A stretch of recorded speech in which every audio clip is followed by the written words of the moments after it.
What is going on, my beautiful people? Welcome to yet again another episode of the Pivot Mindset Podcast. My name is Justin. I am your host, and I'm so excited to have you joining us on, I believe this is episode 53. We are headed around the bend, around the corner. We're headed to episode 100. I don't know if you've been paying attention, but we've been releasing podcast episodes every single week for almost a year now. And man, this thing is continuing to evolve. We are considering adding on another episode per week. So we're considering going from one episode to two. And so if you see some new content that may drop on Thursdays here and there, that's what that is. But before we dive in, let's get into our sponsor. This episode is sponsored by Entrepreneur 0 to 100. That's right, Entrepreneur 0 to 100. It is only the best, fastest growing community for entrepreneurs that are on their path of creating their first $100,000 business. That is right. What we do is we meet every single week from 8:30 p.m. to 9:30 p.m. Eastern Standard Time, and we teach, learn, develop, and have community. And we do this every single week for 90 minutes. Also, we have guest speakers that are part of it. And we allow the businesses that are on the inside of Entrepreneur 0 to 100 to also cross-promote, cross-pollinate.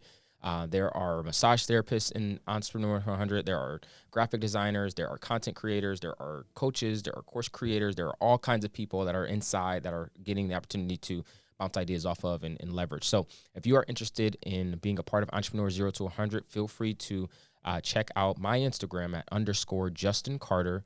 On Instagram, that is _JUSTINCARTER for more details. All right, y'all. So let's dive into this episode. I want to give you some encouragement and really some of the steps on how to know when it's time to make a change. How do you know when time of change has come? Man, this whole podcast really is about living a pivoted life and what it is to live a life of change and what it is to make the changes that are necessary in your life. And with change, that comes pivot. And when it comes pivoting comes change, right? And so I want to give you some of the factors on things that I've been able to develop and learn as I've made quite a bit of change in my life. For any of you who don't know, I have lived in 3 different states. So I lived in the state of California, lived in the state of Ohio, which is where I'm born and raised, in the state of Colorado. And we're actually going to be announcing soon that we're going to be relocating again. We're actually in the process of moving to yet again another state. And what I've found for me is that these pivots that I've made have been significant leaps when it comes to the development in my life and the things that I've been able to accomplish, my network and all that kind of stuff. And so what I want to do is really help you, for anybody that you might feel stuck or you might feel like you are in the process of like thinking about change and not sure if it's time to make a change. And listen, the change doesn't have to be a relocation. The change doesn't have to be that you move to a different state or that you move to a different place.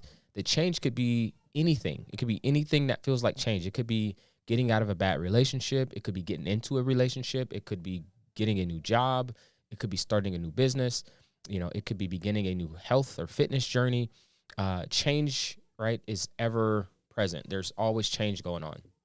And so I want to dive into that. So the first thing that I want to talk about is how important and necessary change is. Change is so important that nothing in our natural world actually stays the same. Everything in our world changes every single day.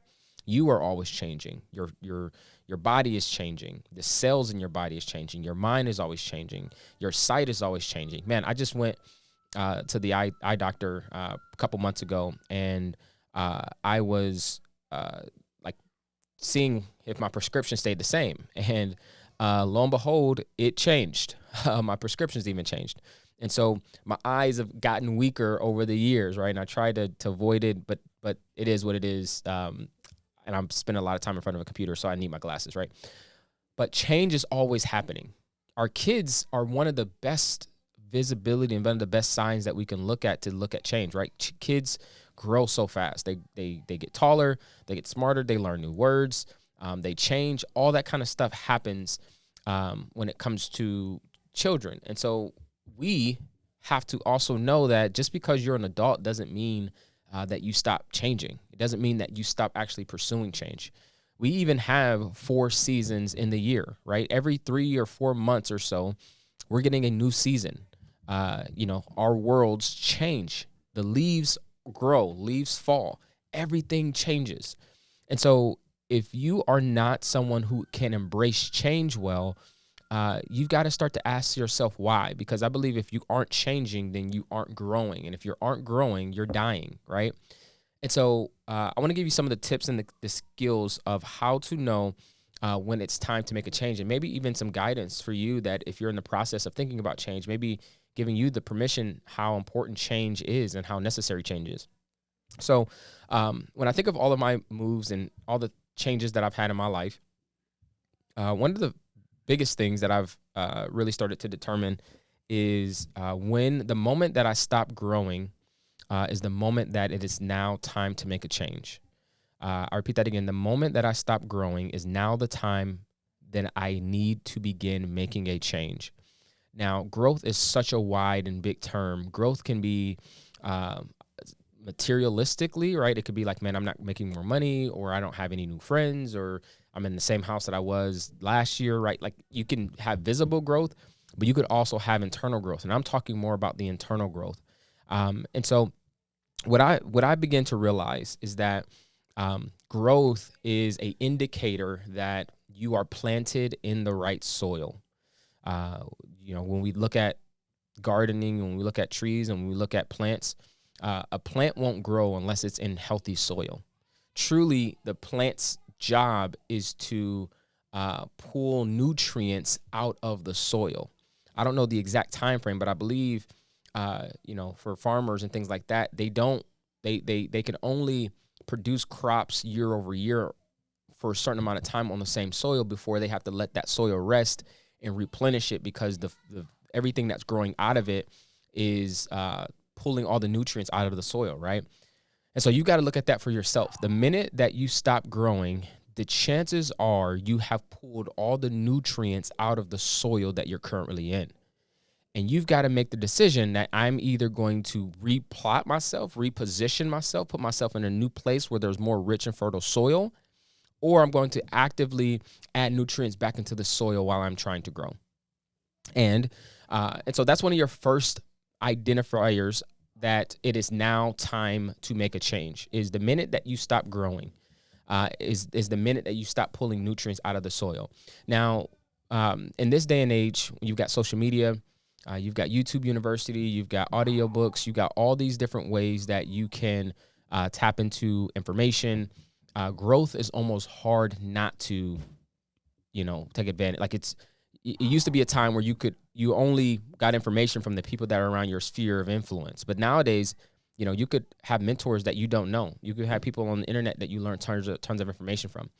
And so when I mean you stop getting nutrients, meaning your territory, maybe the area that you're in. Maybe you're in a spot where you just live in that house, but your mind is in somewhere else, right? That may be time for a change. Maybe the people that are around you, you don't actually identify that well with, because you've maybe have outgrown them. And so you might find that you are in almost this, like, the walls can become caving in on you, right? Like, your world can become very small if you don't have people around you that are challenging you and helping you to grow. And so that's the first thing, right, is when you stop growing. The second one is when you need motivation. Now, you might be saying, dude, what are you talking about? Like, what do you mean? So motivation is, I believe, only really needed when so let me take a step back. I heard it said this way, that people that need motivation to take action are probably poor performers, right? Like, you don't want to rely on motivation to actually take action, because what happens is motivation is very fickle. Motivation comes and goes. Motivation can be here one day, gone the next day. Motivation can be here when you got money in the bank, and it can be gone when you don't. It could be here when you're happy, and it can be gone when you're not, right? It could be here when you got a relationship. It could be, your life can't depend on your motivation. Your success and what you're here to accomplish can't be dependent on motivation. You've got to find something higher and something more powerful that'll help you be intentional about taking action beyond motivation. And so when I find that I need to tap into things to motivate me, that then becomes now a red flag, right? When I have to look around for motivation, or I have to look very deep for motivation to actually get tasks done or get a job done or be the best version of myself, I now have to look at, man, what changes do I need to make in my life? Maybe I need to get around people who don't need motivation, who just take action regardless. Maybe I need to start changing, the music that I'm listening to, the TV that I'm watching, what I'm intaking, what's coming through my eye and ear gates and all that kind of stuff. Maybe I need to change my patterns and begin to create new habits, right? How can I live a life where I don't need so much motivation? If you need so much motivation just to take the simplest mundane task and the action, you got to make a change. You have to make a change. Here's the thing that I thought when I was growing up, I believe, and I don't know where I got it from, but change was almost a bad thing. Change, for a lot of people, they almost connected that with instability. The person who was the most stable, quote unquote, was the person that lived in the same house all their life. They went to they lived in the same school district. They worked the same job their entire life and all that kind of stuff. That was stability for a generation. I would say that that's not stability for this generation and for this day and age. We've got to be okay with the nimbleness and being agile to accomplish and make the pivots to accomplish the kind of life that we want to accomplish. And for some of you, that means you've got to make a radical change. Like, you have to make a radical change. If you want a radical life, you've got to make a radical change. And I'm not going to apologize for making the course corrections in what for some people may look like instability, but for me, it truly looks like getting outside of the box to get uncomfortable. Here's the piece to it, is that when you change, you also open yourself up to try things out. How many of us are afraid of just trying something out to see if it works, right? Like, you may not always have all the certainty, all the clarity, all the guidance, all the direction before you take an action on something. But I want to give you permission to go and try something new.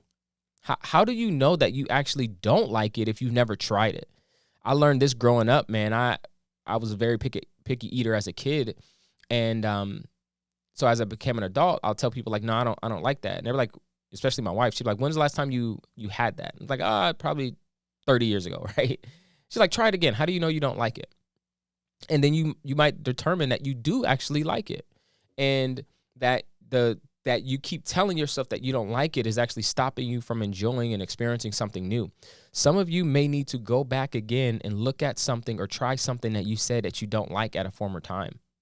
There is so much newness and bountifulness and abundance that is on the opposite side of the things that you are willing to try. And so it's time to make a change. And here's the other piece, is that I would say, if I think also for me, one of the other ways that I knew when change was imminent is just like with our seasons, we start to see and feel a change in the air. Spiritually, I believe you will also feel the same thing. Before we made the move that we're getting ready to make now, it just felt different. Something just felt different. There began to feel like a change in the air.